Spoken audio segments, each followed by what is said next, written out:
I used to think first kisses were meant for teenagers, stolen behind classrooms and hidden inside nervous laughter.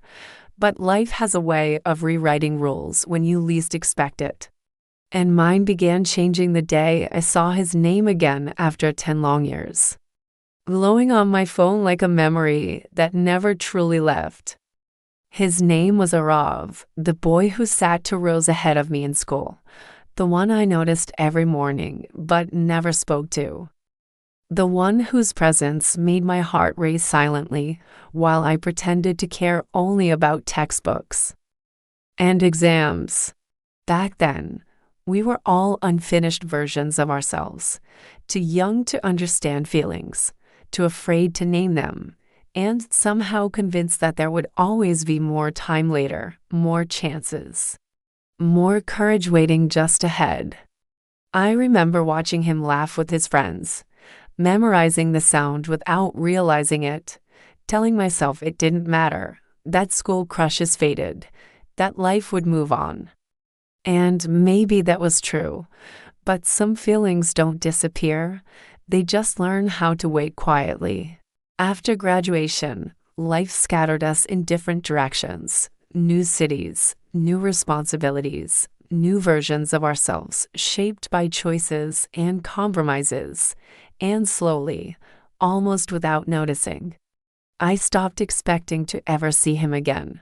Years passed, filled with work deadlines, family expectations, and relationships that looked right on the outside, but never quite reached the places inside me that still felt untouched and unnamed. I told myself I was content, that love was practical now, measured in stability and timing, not in racing hearts or stolen glances. Yet every now and then, a familiar ache surfaced, reminding me that something in me had been left unfinished. Then one evening, while scrolling absent-mindedly, I saw a familiar face tagged in a reunion post, older but unmistakably his, and for a moment, the world seemed to pause as memories rushed back with an intensity I hadn't prepared for. I stared at the screen longer than necessary, debating whether to click, whether reopening a closed chapter could do anything but complicate the life I had carefully built around being okay. Curiosity won, or maybe it was honesty finally asking for space, and before I could overthink it, I had sent a simple message, polite and safe, pretending my hands weren't shaking as I typed his name after all these years. His reply came faster than expected, warm and familiar in a way that startled me, as if no time had passed at all, as if the distance between who we were and who we'd become wasn't as wide as I'd imagined. We exchanged memories cautiously at first, laughing about teachers and old classrooms, carefully avoiding anything that felt too personal. Yet beneath every message, something unspoken pulsed, alive and undeniable. I learned he had stayed in the city for work, that life hadn't unfolded exactly as he planned either, and the honesty in his words made me feel seen in a way I hadn't felt in years. When he suggested meeting for coffee, my first instinct was to refuse, to protect the fragile balance of my present life. But another part of me, quieter yet stronger, whispered that some moments are meant to be faced, not avoided. The cafe we chose was small and understated, nothing dramatic. Yet as I waited at the corner table, every sense sharpened, my heartbeat echoing louder than the background music as I wondered who would walk through the door. When he arrived, taller, more grounded, carrying traces of the boy I once knew, my breath caught in a way that surprised me, reminding me how easily old feelings recognize familiar souls. We talked easily, almost effortlessly, as if years had folded into minutes, sharing stories of who we'd become, what we'd lost, and what still felt uncertain. Each word drawing us closer without either of us acknowledging it. There were moments of silence too, comfortable yet charged. Moments where our eyes held longer than necessary, where the air between us felt thick with questions neither of us dared to voice. As we stood to leave, neither of us rushing, I felt the strange awareness settle in, the sense that this meeting wasn't just about the past, but about something quietly beginning. Something I wasn't sure I was ready for. Walking home that night, memories and possibilities tangled together, I realized that seeing him again hadn't reopened an old wound. It had awakened a part of me that had been waiting patiently for a second chance.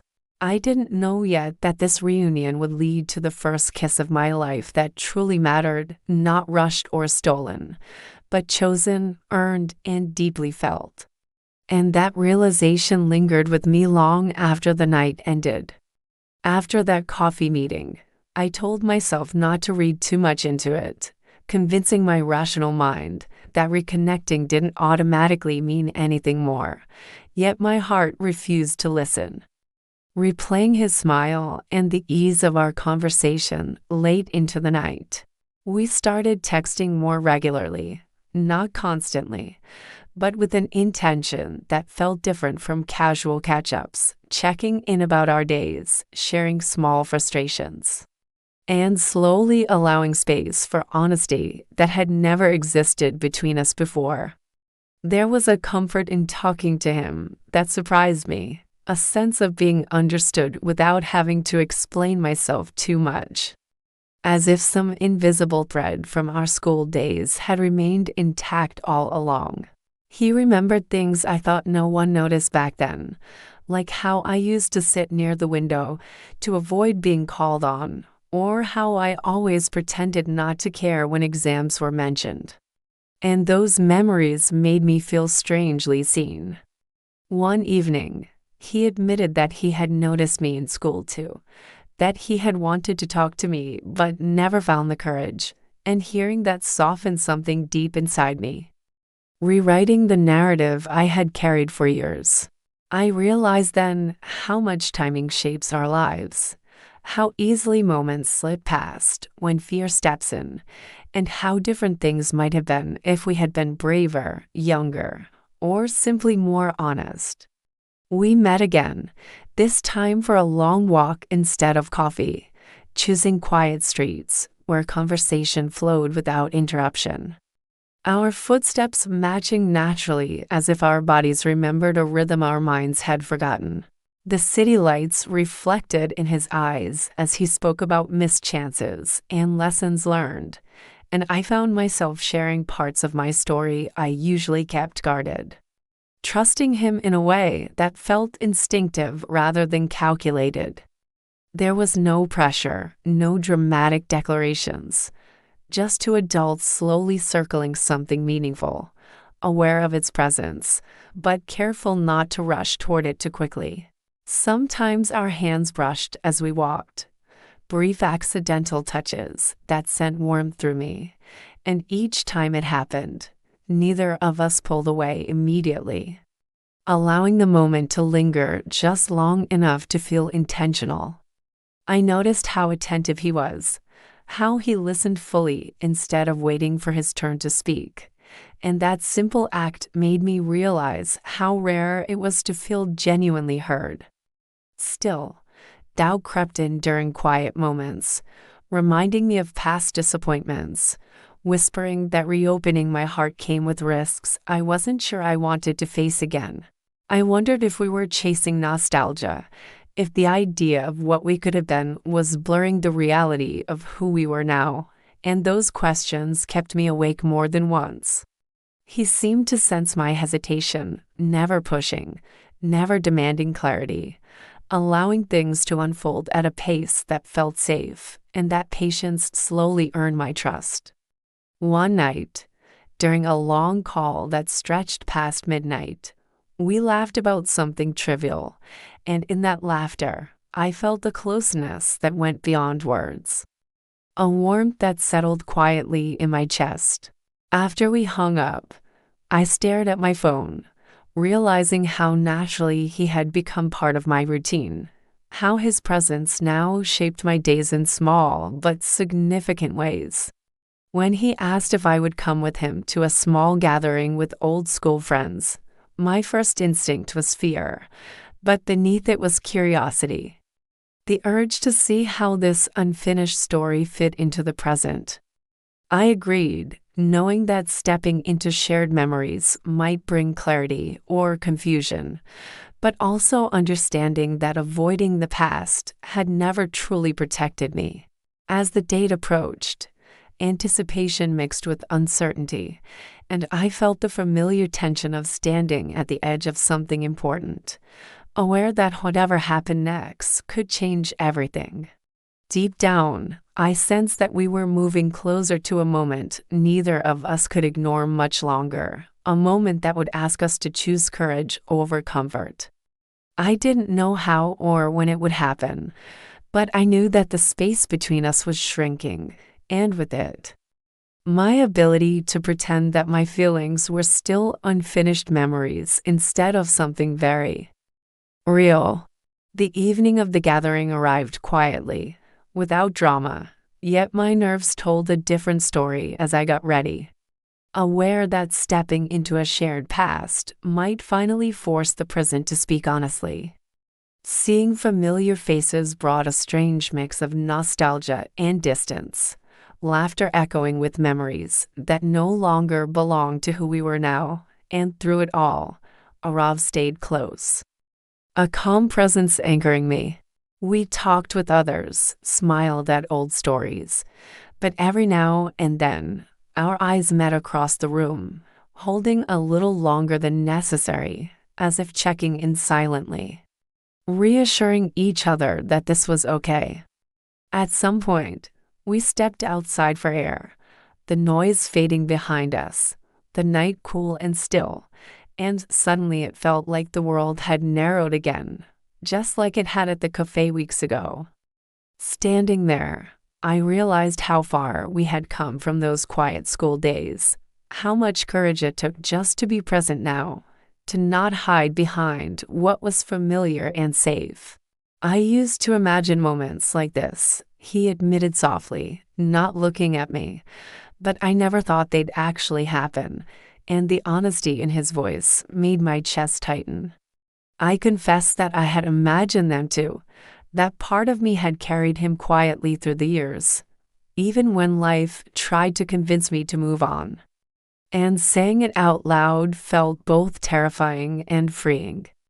There was no rush, no dramatic pause, just a shared understanding settling between us, the kind that doesn't need explanation because it arrives fully formed.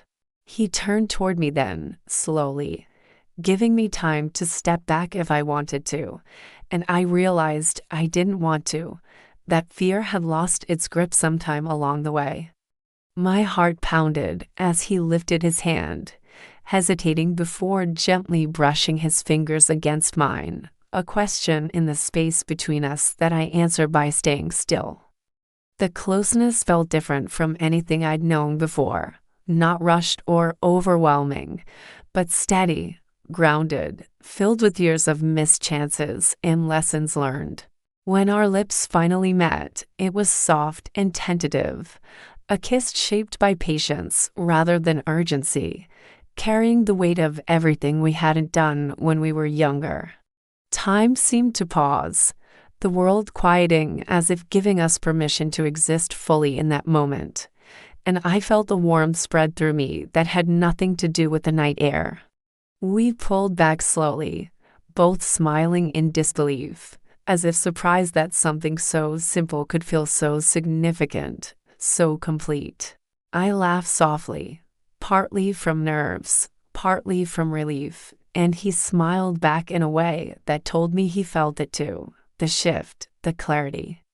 That kiss didn't promise forever or erase uncertainty, but it grounded us in the present, reminding us that some connections don't fade, they wait. We stayed outside a little longer, not touching, not speaking much, just sharing the quiet aftermath of something important finally taking shape. When we went back inside, the world felt slightly altered, brighter somehow, as if a long-held breath had finally been released. Later that night, walking home alone, I replayed the moment not with longing, but with calm, understanding that it wasn't about what we had missed, but what we had chosen now. Our first kiss came 10 years late, but it arrived at exactly the right time, shaped by growth, honesty, and courage we didn't have back then. I realized that some stories don't begin when you expect them to, but when you're finally ready to live them fully, without fear. And as I fell asleep that night, one truth stayed with me, steady and reassuring. Some feelings don't disappear with time. They simply wait for the right moment to be felt.